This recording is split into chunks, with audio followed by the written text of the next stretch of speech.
ನಿನ್ನನೆನ್ನೆನು ಚೈದ್ಯ ಕೃಷ್ಣನ ಮನ್ನಣೆಗೆ ಸೆಣಸುವರಿಗೆ ಇದೆ ತೊಡರು ಎನ್ನ ಪಾದದಲ್ಲಿ.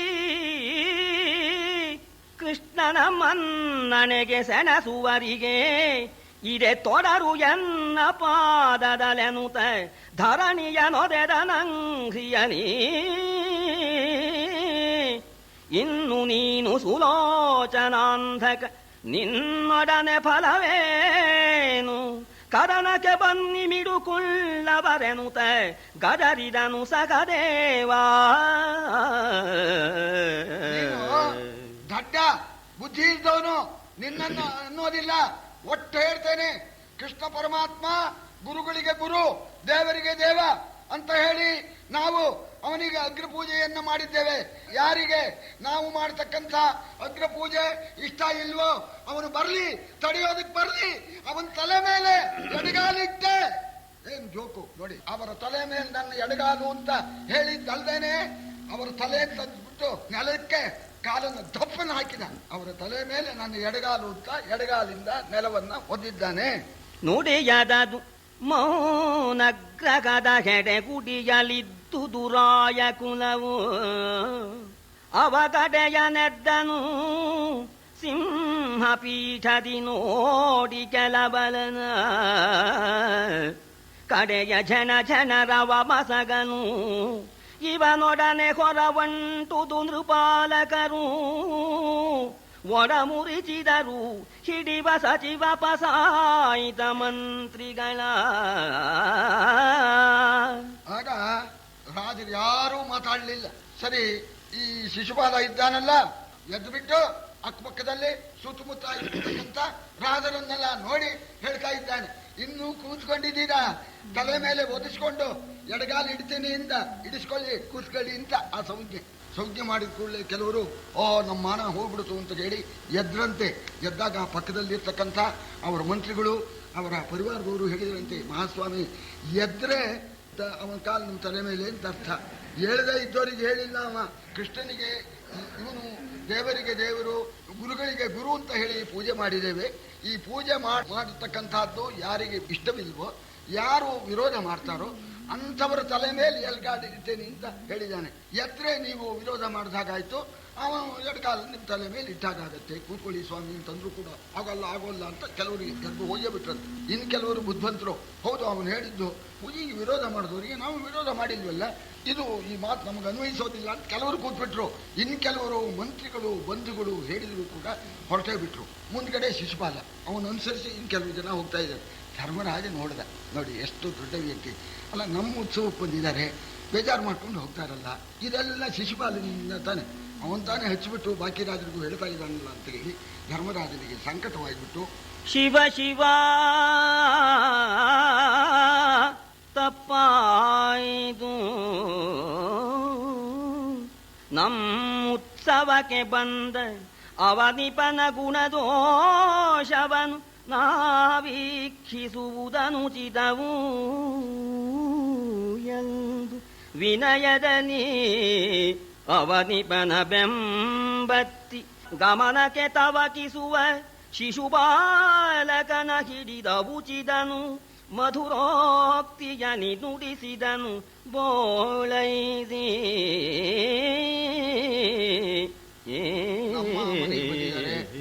ನಮ್ಮ ಉತ್ಸವಕ್ಕೆ ನಮ್ಮ ಆಹ್ವಾನದಿಂದ ಬಂದಿದ್ದಾರೆ, ಅವರಲ್ಲಿ ದೋಷ ಇರಬಹುದು. ನಾವು ಮನೆಗೆ ಬಂದವರ ದೋಷವನ್ನ ಎತ್ತಿ ಆಡಬಾರ್ದು, ಅವರ ಗುಣದೋಷಗಳು ವಿಮರ್ಶೆ ನಾವು ಮಾಡಬಾರ್ದು. ಹೋಗ್ಬಿಡ್ತಾನವನು, ಅವನ ಜೊತೆಯಲ್ಲಿ ಇನ್ನೂ ಕೆಲವರು ಹೊರಡ್ತಾ ಇದ್ದಾರೆ, ಇದು ಆಗಬಾರ್ದು ಅಂತ ಹೇಳಿ ಧರ್ಮರಾಜ ಓಡಿ ಹೋಗ್ಬಿಟ್ಟು ಶಿಶುಪಾಲನ ಕೈಯನ್ನ ಹಿಡ್ಕೊಂಡು ಹೇಳ್ತಾ ಇದ್ದಾನೆ ಮಧುರವಾದ ವಾಣಿಯಿಂದ. ಶಿಶುಪಾಲ ಕೋಪ ಮಾಡ್ಕೋಬೇಡಪ್ಪ, ಸಮಾಧಾನ ಮಾಡ್ಕೋ ಅಂತ ಹೇಳಿ ಹೇಳ್ತಾ ಇದ್ದಾನೆ. ಅರಿಯರೇ ಮುನಿ ಮುಖ್ಯರು ಈತನನುರುವ ದೈವವಿದೆಂದೋ, ಅರಿಯರೇ ಮುನಿ ಮುಖ್ಯರು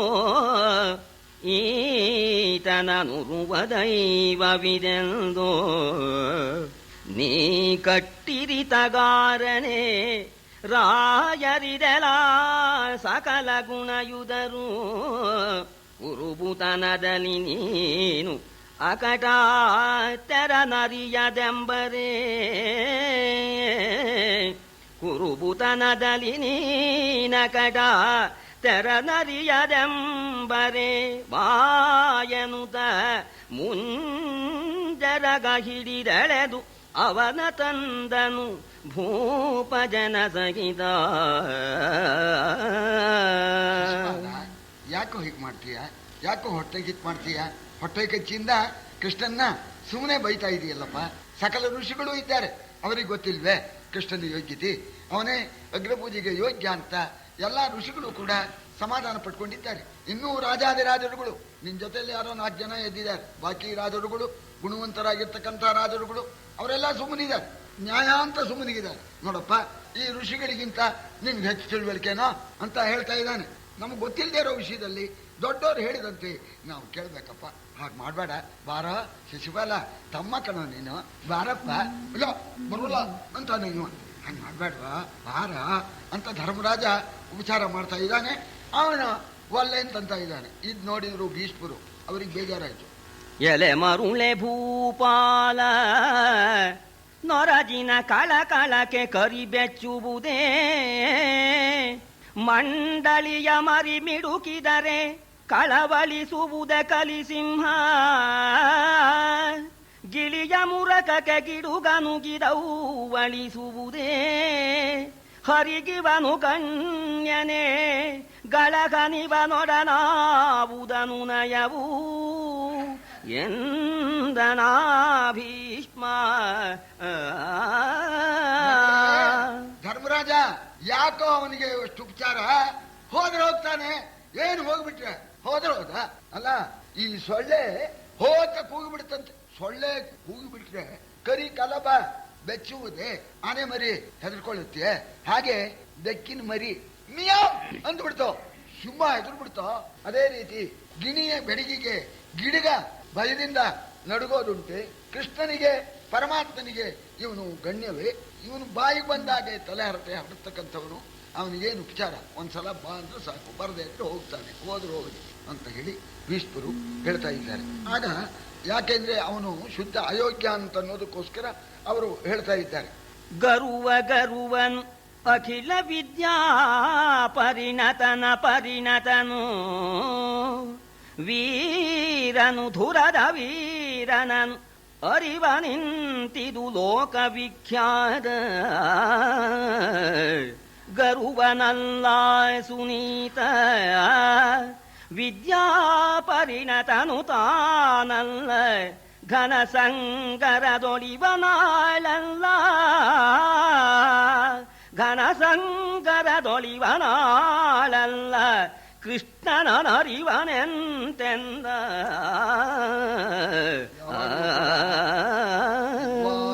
ವಿಜಾನಾತಿ ವಿದ್ವಜ್ಜನ ಪರಿಶ್ರಮಂ. ಆ ವಿದ್ವಾಂಸರ ಕಷ್ಟ. ಒಂದು ವಿದ್ಯೆಯಲ್ಲಿ ಪಾರಂಗತನಾಗಬೇಕಾದ್ರೆ ಎಷ್ಟು ಕಷ್ಟ ಇದೆ ವಿದ್ಯಾಭ್ಯಾಸ ಅಂತನ್ನೋದು ಯಾರಿಗೆ ಗೊತ್ತು ಅಂತಂದ್ರೆ, ಯಾರು ವಿದ್ವಾಂಸರೋ ಅವ್ರಿಗೆ ಗೊತ್ತು. ದೊಡ್ಡವರಿಗೆ ದೊಡ್ಡವರ ಯೋಗ್ಯತೆ ಗೊತ್ತಾಗತ್ತೆ. ಅದೇ ರೀತಿ ಈ ಪ್ರಾಜ್ಞನಾಗಿರ್ತಕ್ಕಂಥವನು ವಿದ್ಯಾ ಪರಿಣತ, ಒಂದು ವಿದ್ಯೆಯಲ್ಲಿ ಪಾಂಡಿತ್ಯವನ್ನ ಹೊಂದಿದವನು ಅದೇ ವಿದ್ಯೆಯಲ್ಲಿ ಪಾಂಡಿತ್ಯ ಹೊಂದಿದವನನ್ನ ಬಹಳ ಕಷ್ಟ ಇದೆ ಸ್ವಾಮಿ, ನೀವು ಪರೀಕ್ಷೆ ಮಾಡಿರೋದು ಅಂತ ಹೇಳ್ತಾನೆ. ಇವನು ಕಷ್ಟಪಟ್ಟಿರ್ತಾನೆ. ಅದಕ್ಕೆ ಆ ಒಬ್ಬ ಪಂಡಿತ ಇನ್ನೊಬ್ಬ ಪಂಡಿತನ್ನ ಹೊಗಳ್ತಾನೆ. ದಡ್ಡ ಹೊಗಳೋದು ಕಾರಣವೇ ಇಲ್ಲ, ಅವನಿಗೆ ವಿದ್ಯೆನೇ ಇಲ್ಲ. ಹಾಗೇನೆ ಯುದ್ಧದಲ್ಲಿ ವೀರನಾಗಿರ್ತಕ್ಕಂಥವನು ಯುದ್ಧ ವೀರನ್ನ ಹೊಗಳ್ತಾನೆ. ಇವನಲ್ಲಿ ಮೂರೂ ಇಲ್ಲ. ಇವನಿಗೆ ದೊಡ್ಡವರು ಚಿಕ್ಕವರು ಗೌರವ ಮಾನ್ಯ ಮನ್ನಣೆ ಗೊತ್ತೇ ಇಲ್ಲ, ಶುದ್ಧ ದಡ್ಡ. ಆಮೇಲೆ ವಿದ್ಯೆ ನೈವೇದ್ಯ, ಪರಾಕ್ರಮ ಇಲ್ಲ. ಇವನಿಗೆ ಕೃಷ್ಣನ ಯೋಗ್ಯತೆ ಹೇಗೆ ಗೊತ್ತಾಗಬೇಕು? ನಾನು ಈಗ ಹೇಳ್ತೇನೆ.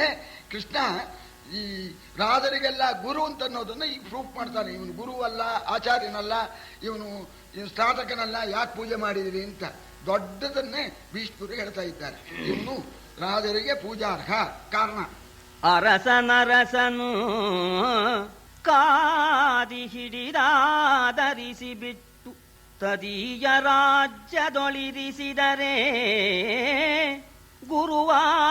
ಗುರುವಾದನಾದಂಗೆ ಇದುವೆ ಶ್ರುತಿ ಸಿದ್ಧ. ಅರಸ ಅರಸುಗಳ ನನಿಬರನು ಸೋಲಿಸಿ ಮರಳಿ ರಾಜ್ಯದೊಳಿರಿಸನೆ ಮುರಗರನು. ಅರಸುಗಳ ನನಿಬರನು ಸೋಲಿಸಿ ಮರಳಿ ರಾಜ್ಯದೊಳಿರಿಸನೆ ಮುರಗರನು. ಗುರುವಲ್ಲ ಮಗೀಶಂಗೆ ಈ ಮುರಗರನು, ಗುರುವಲ್ಲ ಮಗೀಶಂಗೆ ಎಂದನ ಭೀಷ್ಮ.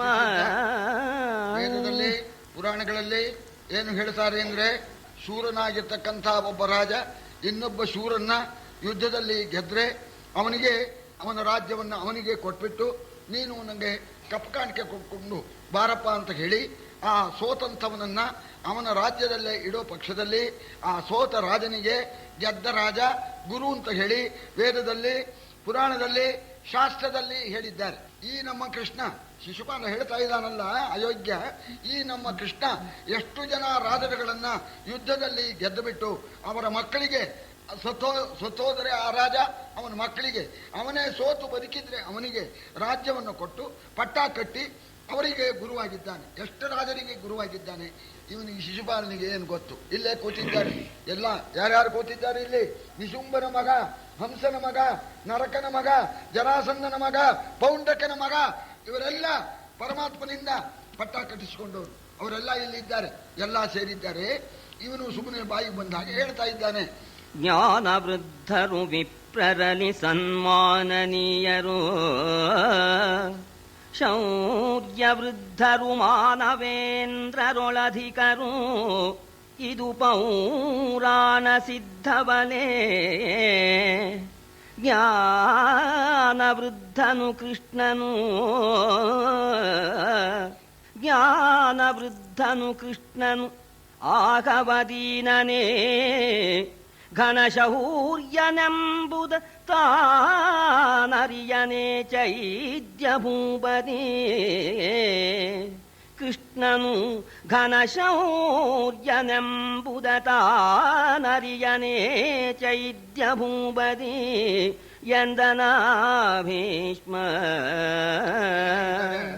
ಜ್ಞಾನವೃದ್ಧರು ಬ್ರಾಹ್ಮಣರಲ್ಲಿ ಶ್ರೇಷ್ಠರು, ರಾಜರಲ್ಲಿ ಪರಾಕ್ರಮ ಯಾರಿಗೆ ಹೆಚ್ಚಿದೆಯೋ ಅವರು ಶ್ರೇಷ್ಠರು ಅಂತ ಹೇಳಿ ಪುರಾಣದಲ್ಲೆಲ್ಲ ಹೇಳಿದ್ದಾರೆ. ಕೃಷ್ಣ ಪರಮಾತ್ಮ ಜ್ಞಾನವೃದ್ಧ. ಪರಾಕ್ರಮದಲ್ಲಿ ಬಡತನ ಇಲ್ಲ ಕೃಷ್ಣ ಪರಮಾತ್ಮನಿಗೆ, ಪರಾಕ್ರಮದಲ್ಲಿ ದೀನತನ ಇಲ್ಲ. ಇಂಥವನು ಪಾಪ ಗೊತ್ತಿಲ್ಲ ಈ ಶಿಶುಪಾಲನಿಗೆ ಪರಮಾತ್ಮ ಜ್ಞಾನ ವೃದ್ಧ ಮತ್ತು ಪರಾಕ್ರಮದಲ್ಲಿ ಶ್ರೇಷ್ಠ ಎಂಬತಕ್ಕಂಥ ವಿಚಾರ ಇವನಿಗೆ ಗೊತ್ತಿಲ್ಲ. ಅದರಿಂದ ಬಾಯಿಗೆ ಬಂದಾಗ ಮಾತಾಡ್ತಾ ಇದ್ದಾನೆ. ಸ್ವಭಾವವೇ. ಸೂರ್ಯನ ಕಂಡ್ರೆ ಭೂಗಿಗೆ ಆಗೋಲ್ಲ. ರಾಕ್ಷಸರಿಗೆ ಕತ್ಲಿಯೇ ಬೇಕು, ಭೂಗಿಗೂ ಕತ್ಲಿಯೇ ಬೇಕು, ಇವನಿಗೆ ಕತ್ಲಿಯೇ ಬೇಕು. ಮುನಿಮುಖ್ಯರಿಗೆ ಪರಮಾತ್ಮನ ಯೋಗ್ಯತೆ ಗೊತ್ತಿಲ್ಲ, ಇವನಿಗೆ ಗೊತ್ತಿದೆಯೋ ಶುದ್ಧ ಅವಿವೇಕಿ ಅಂತ ಹೇಳಿ ಭೀಷ್ಮರು ಹೇಳ್ತಾ ಇದ್ದಾರೆ. ಇವನು ರಾಕ್ಷಸ ಇದ್ದಾಗೇನೆ. ರಾಕ್ಷಸರು ಸೂರ್ಯರಶ್ಮಿಯನ್ನ ಮೆಚ್ಚೋದಿಲ್ಲ, ಅಂಧಕಾರದಲ್ಲಿ ಅವರು ಓಡಾಡ್ತಾರೆ. ಹಾಗೆ ಇವನು ಅಜ್ಞಾನಿ ಅಂತ ಹೇಳೋಣ. ಆಗ ಧರ್ಮರಾಜ ಒಂದು ಸಮಾಧಾನ ಸ್ಥಿತಿಗೆ ತರೋಣ ಅಂತೇಳಿ ಹೇಳಿ ಆಗ ಭೀಷ್ಮರಿಗೆ ಪ್ರಾರ್ಥನೆ ಮಾಡ್ತಾ ಇದ್ದ. ಕರುಣಿಸೈ ಗಾಂಗೆಯ ಕೃಷ್ಣನ ಚರಿತವನು ಕರುಣಿಸೈ ಗಾಂಗೆಯ. ಶಿಶುಪಾಲ ಭೂಪನ ಕರಣ ವೃತ್ತಿಯ ಕದಡು ತಿಳಿಯನಿ ದೈವ ದೂರನಲೇ. ಬಹಳ ದೊಡ್ಡ ವ್ಯಕ್ತಿ, ಎಲ್ರಿಗೂ ಒಳ್ಳೆಯದಾಗಬೇಕು ಅಂತ ಅಪೇಕ್ಷಿಸೋನು. ಕರುಣಿಸೈ ಗಾಂಗೆಯ. ಅಜ್ಜ ದಯಮಾಡಿ ತಾವು ಆ ಪರಮಾತ್ಮನ ಅಪಾರ ಮಹಿಮೆಯನ್ನ ಹೇಳಬೇಕು, ಪರಮಾತ್ಮನ ಯೋಗ್ಯತೆಯನ್ನ ತಾವು ವರ್ಣನೆ ಮಾಡಿ ಹೇಳಬೇಕು. ನಮ್ಮ ಶಿಶುಪಾಲ ಹೊಟ್ಟೆ ಒಳಗೆ ಅಂಧಕಾರ ತುಂಬಿಕೊಂಡಿದೆ, ಮನಸ್ಸೆಲ್ಲ ಕಾದಡಿ ಹೋಗಿದೆ. ಸ್ವಲ್ಪ ತಿಳಿಯಾಗಲಿ, ನಮ್ಮ ಶಿಶುಪಾಲನಿಗೂ ಒಳ್ಳೆ ಬುದ್ಧಿ ಬರಲಿ, ಪರಮಾತ್ಮನ ಮಹಿಮೆ ತಿಳಿಯಲಿ, ಅವನ ಅಂತಃಕರಣದ ಆ ಕದಡು ಹೋಗಲಿ ಹೇಳಿ ಕೃಷ್ಣ ಚರಿತ್ರೆನ ಅಂತ ಪ್ರಾರ್ಥನೆ ಮಾಡ್ದ. ಆ ಭೀಷ್ಮರಂದ್ರು, ಏನು ಹೇಳಿದ್ರು ಅವನ ಅಂತಃಕರಣ ಅದ್ರ ಕದಡು ಹೋಗೋದೇ ಅಲ್ಲ, ಅದು ಹೋಗೋದಲ್ಲ, ಅದು ಎಷ್ಟು ಹೇಳಿದ್ರು ಉಪಯೋಗ ಇಲ್ಲ ಅಂತ ಭೀಷ್ಮರು ಅನ್ನೋಣ. ಬೇಡ, ಅವನ ಕದಡು ಹೋಗದೇ ಇರಲಿ. ಈಗ ನಮಗೆ ಪ್ರಾಯಶ್ಚಿತ್ತ ಆಗಬೇಕಾಗಿದೆ. ಗುರೋರ್ಯತ್ರ ಪರಿವಾದ ನಿಂದ್ರಾವಾಪಿ ಪ್ರವರ್ತತೆ ಕರ್ಣವು ತತ್ರ ವಿಧಾತವ್ಯವು ಗಂತವ್ಯಂಬ ತಥೋನ್ಯತಃ. ಗುರುಗಳ ದೇವರ ನಿಂದೆ ನಡೀತಾ ಇದ್ರೆ ಅಲ್ಲಿ ಕೂತ್ಕೊಳ್ಕೂಡುದು ಅಂತ ಹೇಳಿದ್ದಾರೆ. ಹೊರಟೋಗ್ಬಿಡ್ಬೇಕು. ಗುರುವಿನಿಂದ, ದೇವನಿಂದ, ಧರ್ಮನಿಂದ ಮಾಡ್ತಾ ಇದ್ದಾರೆ. ನಾವು ಅವ್ರ ಹತ್ರ ವಾದ ಮಾಡೋಕೆ ನಮ್ಗೆ ಯೋಗ್ಯತೆ ಇಲ್ಲ. ಆವಾಗ ಎದ್ದೋಗ್ಬಿಡ್ಬೇಕು ಅಂತ. ಸ್ವಾಮಿ ಊಟ ಕೂತಿದ್ರೆ ಏನ್ ಮಾಡೋದು ನೋಡ, ಕರ್ಣವು ತತ್ರ ಪಿಧಾತವ್ಯವು. ಅವಾಗ ಕಿವಿ ಮುಚ್ಕೊಂಬಿಡಿ ಅಂತ, ಬಟ್ಟೆ ತುರ್ಕೊಂಬಿಡಿ, ಅವ್ರ ಮಾತೆ ಕೇಳಿದ ಹಾಗೆ ಅಂತ. ಈಗ ಇವನು ಗುರುನಿಂದೆ ಮಾಡಿಬಿಟ್ಟ, ನಮ್ಮ ಶಿಶುಪಾಲ ದೇವನಿಂದೆ ಮಾಡಿಬಿಟ್ಟಿದ್ದಾನೆ. ಅದು ಕೇಳ್ಬಿಟ್ಟಿದ್ದೀವಿ. ಈಗ ನಮಗೆ ಪ್ರಾಯಶ್ಚಿತ್ತ ಆಗ್ಬೇಕು. ಅದಕ್ಕೋಸ್ಕರ ಆ ಭಗವಂತನ ಅಪಾರ ಮಹಿಮೆ, ಆ ಕೃಷ್ಣ ಚರಿತ್ರೆ, ದುರುಳ ದಿವನ ದುರುಕ್ತಿಗಳ ಕೇಳ್ದರಿಗೆ ಪ್ರಾಯಶ್ಚಿತ್ತವಿದು. ದುರುಳ ನಿವನ ದುರುಕ್ತಿಗಳ ಕೇಳ್ದರಿಗೆ ಪ್ರಾಯಶ್ಚಿತ್ತವಿದು. ವಿಸ್ತರಿಸಬೇಕುದು ಸಕಲ ಜನಮತವು ಎಂದನಾಭೂವ. ಈಗ ನಾವೆಲ್ಲ ಕೇಳ್ಬಿಟ್ಟಿದ್ದೇವೆ. ನಮಗೆ ಆ ಪಾಪಕ್ಕೆ ಪ್ರಾಯಶ್ಚಿತ್ತ ಆಗಬೇಕು. ಆದ್ರಿಂದ ಭಗವಂತನ ಅಪಾರ ಮಹಿಮೆಯನ್ನ, ಅವನ ಚರಿತ್ರೆಯನ್ನ ಹೇಳಬೇಕು ಅಂತ ಧರ್ಮರಾಜ ಪ್ರಾರ್ಥನೆ ಮಾಡೋಣ. ಕೇಳು ಜನಮೇ ಜಯಧರಿತ್ರಿ ಬಾಲ ವಿರಚಿತ ಪದಯುಗ ಪ್ರಕ್ಷಾಳನಾಚಮನೀಯ ತತ್ಪರಿಶುದ್ಧ ಭಾವದಲ್ಲಿ ಆಲಲಿತ ತನ್ಪದ ಯಶೋದಾ ಬಾಲಕಂಗಭಿದಮಿಸಿ ಆಲಲಿತ ತನ್ಪದ ಯಶೋದಾ ಬಾಲಕಂಗಭಿನಮಿಸಿ ನಿಮಿಷ ನಿಮೀಲಿತಾಕ್ಷನು ಕಂದೆರೆದು ಮುನಿ ಜನಕ್ಕೆ ಕೈ ಮುಗಿದು. ಆಗ ಭಗವಂತನ ಮಹಿಮೆಯನ್ನ ಹೇಳಬೇಕು, ಭಗವಂತನ ಚರಿತ್ರೆಯನ್ನು ಹೇಳಬೇಕು. ಅದಕ್ಕೆ ಮಡಿಯಾಗಿರಬೇಕು ಅಂತ ಹೇಳಿ ಕೈಕಾಲು ತೊಳ್ಕೊಂಡು ಶುದ್ಧಾಚಮನ ಮಾಡಿ ಬಂದಿದ್ದಾರೆ. ಅಲ್ಲೇ ಭಗವಂತ ಅಗ್ರಪೂಜೆಯನ್ನು ಪಡೆದಿರ್ತಕ್ಕಂತಹ ಕೃಷ್ಣ ಪರಮಾತ್ಮ ಮೃದುವಾದ ಆಸ್ತರದ ಮೇಲೆ ಕೂತಿದ್ದಾನೆ. ಯಶೋದಾ ಬಾಲಕ ಆ ಪರಮಾತ್ಮನಿಗೆ ನಮಸ್ಕಾರ ಮಾಡಿ ಬಂದು ಒಂದು ಕ್ಷಣಕಾಲ ಆ ಭಗವಂತನ ಮಹಿಮೆ, ಅವನ ಚರಿತ್ರೆನ ಅನುಸಂಧಾನ ಮಾಡಿಕೊಂಡು ಆಮೇಲೆ ಕಣ್ಣು ಬಿಟ್ಬಿಟ್ಟು ಸಮಸ್ತ ಋಷಿಗಳಿಗೂ ಕೂಡ ಕೈ ಮುಗಿದು ಆವಾಗ ಋಷಿಗಳನ್ನೆಲ್ಲ ಸಂಬೋಧಿಸಿಬಿಟ್ಟು ಅವರು ಪರಮಾತ್ಮನ ಚರಿತ್ರೆಯನ್ನು ಹೇಳೋದಕ್ಕೆ, ಪರಮಾತ್ಮನ ಮಹಿಮೆಯನ್ನು ಹೇಳೋದಕ್ಕೆ ಪ್ರಾರಂಭ ಮಾಡ್ತಾ ಇದ್ದಾರೆ. ಎಲ್ಲ ಕೇಳಬೇಕು. ಕೇಳು ಧರ್ಮರಾಜ ಕೇಳು. ಋಷಿಗಳೇ ಕೇಳಿರಿ. ಇಲ್ಲಿರ್ತಕ್ಕಂಥ ರಾಜಾದಿ ರಾಜರು ಎಲ್ಲರೂ ಕೂಡ ಕೇಳಬೇಕು. ವರ ಋಷಿಗಳಾಜ್ಞೆಯಲ್ಲಿ ವಿಶ್ವಂಭರನ ವಿಷಯೀಕರಿಸಿ, ವರ ಋಷಿಗಳಾಜ್ಞೆಯಲ್ಲಿ ವಿಶ್ವಂಭರನ ವಿಷಯೀಕರಿಸಿ, ರಾಜಾಧ್ವರ ಸಮರ್ಥನ ಭವ ವಿನಾಶನ ಸುಪ್ರಯೋಜಕನ ಅರಿವತರದಿಂದ ಎನ್ನ ಮತಿಗೋಚರಿಸಿದುದ ಹೇಳುವೆನು. ಅರಿವತರದಿಂದ ಎನ್ನ ಮತಿಗೋಚರಿಸಿದುದ ಹೇಳುವೆನು. ಕೃಷ್ಣನ ಪರಮಲೀಲಾ ಲಲಿತ ಚರಿತವನು ಎನ್ನ ಮತಿಗೋಚರಿಸಿದುದ ಹೇಳುವೆನು. ಈ ಕೃಷ್ಣನ ಪರಮಲೀಲಾ ಲಲಿತ ಚರಿತವನು ಎಂದನ ಭೀಷ್ಮ.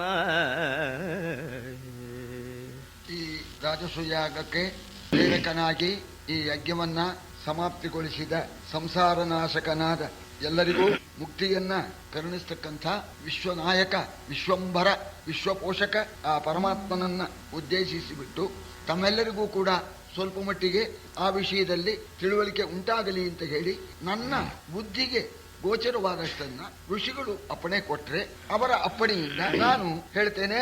ಆ ಪರಮಾತ್ಮನ ಆ ಕೃಷ್ಣ ಲೀಲಾ ಚರಿತ್ರೆಯನ್ನ ಹೇಳ್ತೇನೆ ಅನ್ನೋಣ ಋಷಿಗಳು ಆಜ್ಞೆ ಮಾಡಿದ್ದಾರೆ. ಹೇಳಪ್ಪ ಅಂತ